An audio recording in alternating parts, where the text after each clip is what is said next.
I ran into this last week. Here's what fixed it for me. If you need to download your account statements on Splitit, follow these simple steps. Step 1. Log into your account. Start by visiting the Splitit website and logging into your account using your credentials.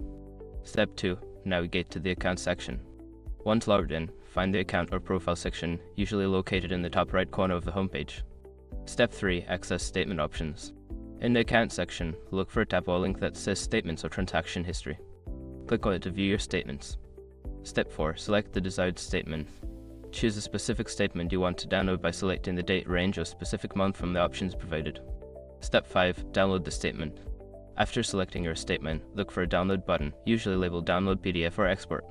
Click it to save the statement to your device. Sometimes, the download might not start if your browser's pop-up blocker is enabled, so make sure to check that setting.